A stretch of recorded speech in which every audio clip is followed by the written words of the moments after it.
Welcome back to Julie's Village. I'm glad you're here.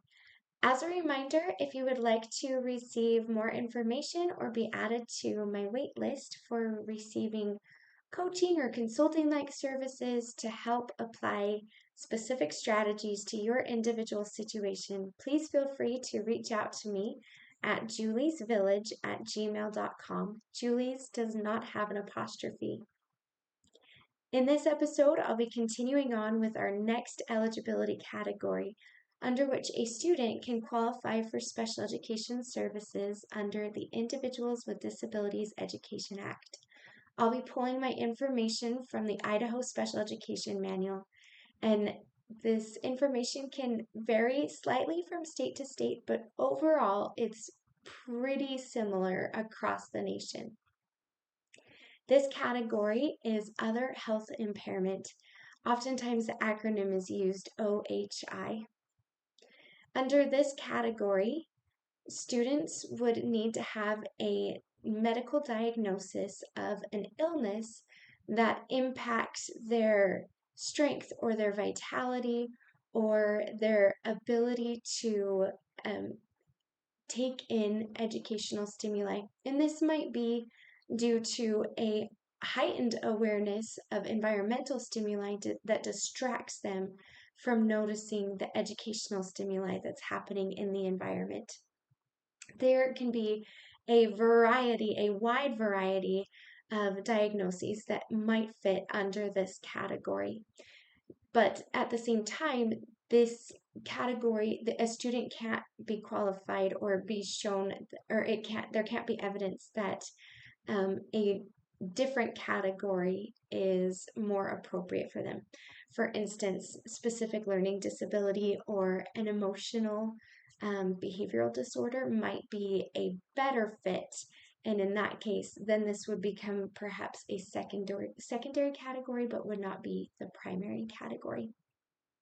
So some illnesses that you might find under this or diagnoses that you might find under this category, probably the most common one is attention deficit disorder or attention deficit hyperactive disorder, ADD or ADHD.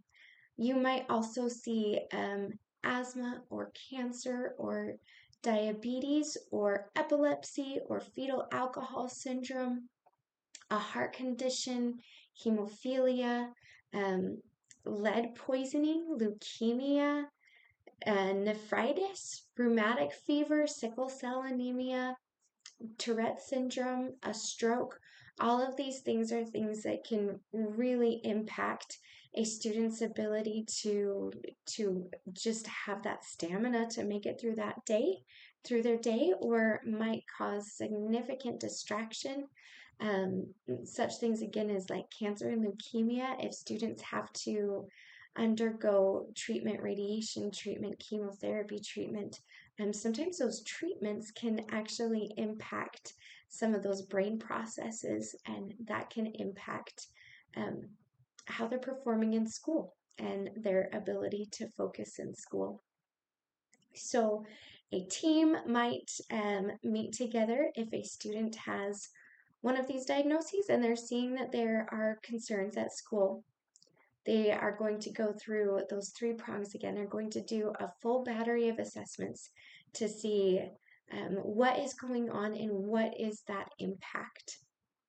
If the team sees that, yes, there is a disability or there is a diagnosis, but it's not really negatively or adversely impacting their education, then it stops right there. If they are seeing that there is a negative impact on education, an adverse impact, then they would consider, okay, are we able to meet the needs just with accommodations? If so, a 504 plan would be appropriate.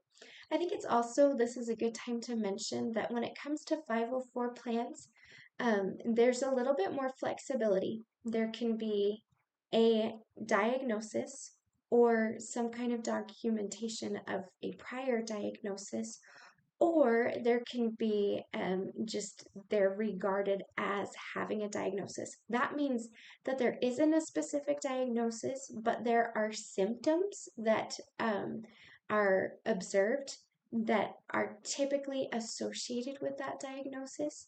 So even if there isn't written documentation of a diagnosis, but the team has identified that, yes, we see these symptoms that would be regarded as being associated with this diagnosis, then a student can qualify for a 504 plan.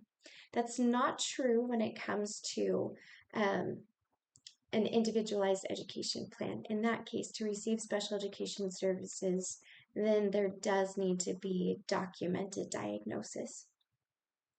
So if the team sees that we can just meet their needs with um, just providing some accommodations, and then they are able to be successful in their school day, then a 504 plan would be appropriate.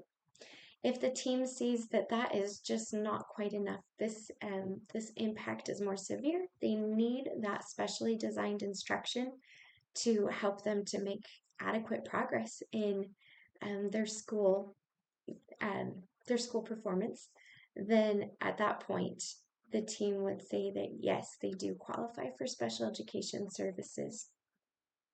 If you have any specific information or ideas or anything that you have encountered that you would like to share about other health impairment, I invite you to share that in the comments. In addition, if you have questions or topic ideas or people that you would like to see in future episodes, I invite you to leave that in the comments. If you find this information helpful, I invite you to like, share, subscribe.